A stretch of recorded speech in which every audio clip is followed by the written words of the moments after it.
Welcome to The Explainer. Today, we are diving into something really powerful.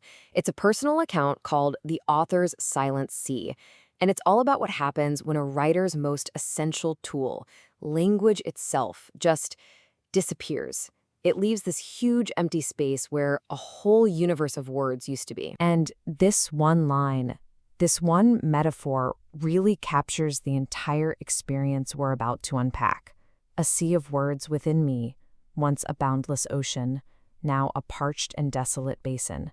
That phrase right there, it tells you everything you need to know about the scale of this loss. So, to really get how devastating this is, we have to go back.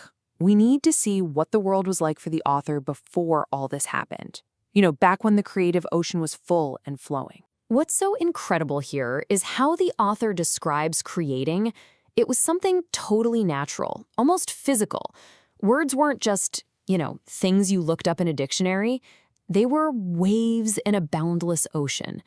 And writing? It wasn't a chore. It was a dance. It was just as easy and necessary as breathing.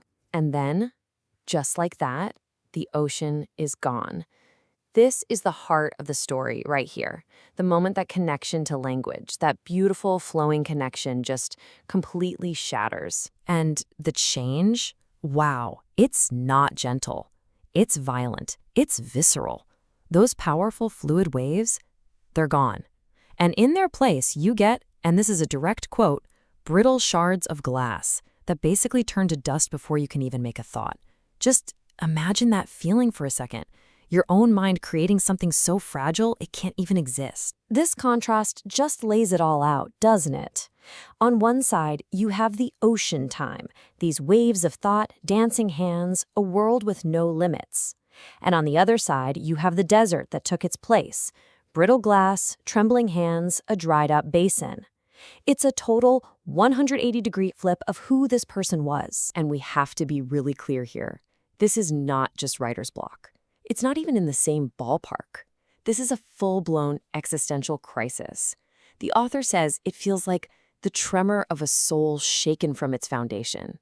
It's this horrible feeling of being awake, of being aware, but your mind is just not alive anymore. So with all that going on inside, you can imagine how it starts to poison the outside world too. It creates this deep, profound sense of being an outsider, of being totally alienated from everything. Think about this. For a writer, books are everything. They're your home, your inspiration, your friends. But now, for our author, they've become impenetrable fortresses. The very things that should bring comfort are now just walls of meaningless symbols, making that feeling of being in exile even worse. To try and put this feeling into words, the author gives us this string of just devastating images. They feel like a map maker who's lost their map, a jar that's been emptied of everything inside, a hollow shell with nothing but silence bouncing around, and maybe the most chilling one of all, a ghost in my own life. So all of this, all these metaphors about being empty and lost, they all boil down to this one core emotion, what the author calls a profound longing. And this isn't just being sad. It's described like a real physical wound, a constant ache for that world they lost, the one where words were the same as breathing. And this whole experience leads to a question that feels, it feels almost impossible to answer. When the very tools you use to understand reality are just gone, how on earth do you navigate a world that's become nothing but incomprehensible signs? How do you even move forward? But here's the thing. This is not a story about giving up. Not at all.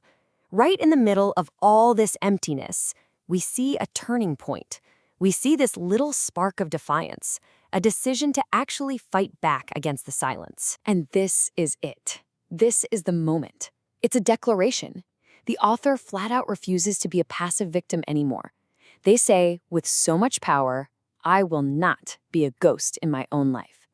It's a total rejection of that silence, a choice to reclaim their spot in the world. So how do you even begin a task that monumental? Well, the strategy is, it's just beautiful in its simplicity. Step one is just to listen. Not for words, but just for the sounds of the world, the wind, the city. Step two is to find something small. Not the whole ocean, just one single perfect word, a single grain of sand. And from there, step 3, you build. You build a whole new ocean, slowly, carefully, one word, one sentence at a time. And this whole incredible story leaves us with one last question. And it's a question that goes way beyond just this one author. It's really a question for anyone who's ever had to start over from scratch. Where do you find that first grain of sand, that first tiny spark of hope, when you have to rebuild your entire world?